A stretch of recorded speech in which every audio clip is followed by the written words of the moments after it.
Good evening po sa lahat. Yan. For today's videos po, update lang po tayo no, sa ating mga natapos. So, hapon na tayo nakarating. No? So, lagaring-lagaring tayo ngayong maghapon.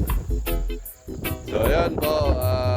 Natapos natin yung basal fertilizer natin. No? So, yung ano lang, yung 1620 saka yung chicken manure natin, no? So yung the rest doon sa ano, may tatlong hiras pa doon, carbonized rice hull ang kulang pa natin doon, no? Tatlong bed. So yun naman ay pasobra na lang natin, linagyan na natin lahat para diretso tayo, wala tayong putol-putol. So ayan po, hiningal tayo. So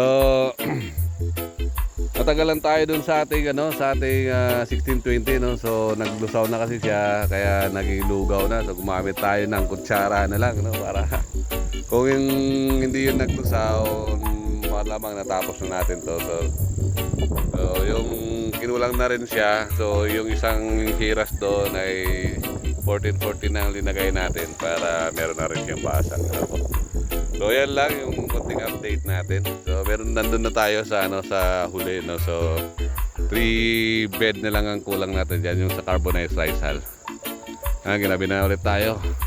So napakalakas pa rin po ng hangin dito sa amin, no. Yan, so dumilim na, nakikita niyo naman po. Ayan po. So yan, ang ganda ng liwanag na dito. So nagkaroon ng project pala ang ano, ang buting mayor natin sa ating pailaw sa kalsada, no. So along the highway po tayo. Yan, nakikita niyo po ba ngayon nung maliwanag na yun. Yan, maliwanag na siya ngayon, kaya napakaganda ng walking sa labas, no, kasi maliwanag na, safety na tayo dyan, ano po. Ayan. Maraming salamat po sa time, sa panonood nyo. Sana po meron po kayo napupulot na aral sa ating mga sinishare na video. Bago ka pala po sa aking channel, huwag nyo naman po sanang kalimutan na mag-like, subscribe, and share the link po. And press the notification bell na rin po para updated po tayo sa lahat ng ating mga ina-upload na video. Ano po? Ayan, itutuloy-tuloy na po natin to, kahit trying hard po tayo na share ng ating mga video. So hindi pa tayo nagpapakita ng ating mukha, no? So wala tayong cake na pagpakita ang mukha. So maybe later na, ano po, pag mayroon na tayong lakas ng loob na ipakita ng ating ang mukha natin, no? So trying hard pa rin po tayo. So sinutuloy-tuloy na lang natin to, na umpisa na natin. So matagal na tayo sa pagtatanim, so di rin tayo expert. So nagre-research, continuous learning pa rin po tayo, nagre-research tayo about sa paano natin mapapaganda ang ating mga tanim, no? So kahit mag-isa tayo, nakakatipid tayo sa labor.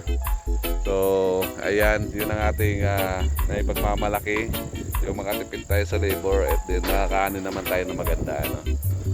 And then yung nagamit natin po palang chicken manure dito, so isang sako lang ang naubos natin, ano po, yung bimig. So mas tipid siya, no, kaysa dun sa lalagyan natin ng bawat kama. Umuubos to ng 3 hanggang 4, no, itong isang 40 meters natin na hiras. Kung lalagyan natin ng ano yan, ng mga manure. So masasayang lang naman pag umulan, nawawash out lang. So ang gumagamit lang po niyan karamihan yung sa kinchay, wansoy, tapos mga pecha, yung Taiwan pecha. Yan po, mustasa, yan ang gumagamit sila ng mga ganong sinasabuyan nila, pangbasang nila, ano.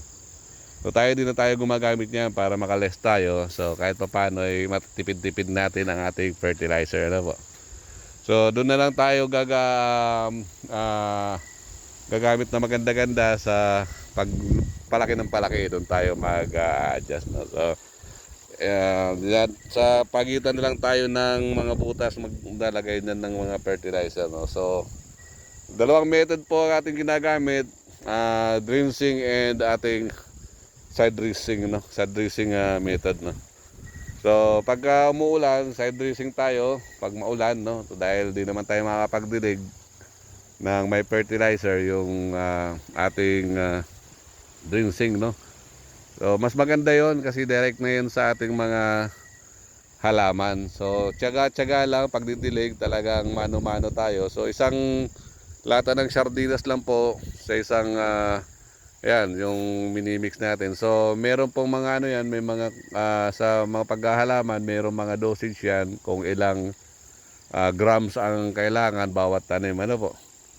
So kailangan makompute natin yung ating gagamitin. So para sa application natin. Sa 16 liters naman, meron yan mga isang lot. Ang karamihan dyan sa pipino is, ang ginagamit natin is ammonium sulfate, ano po.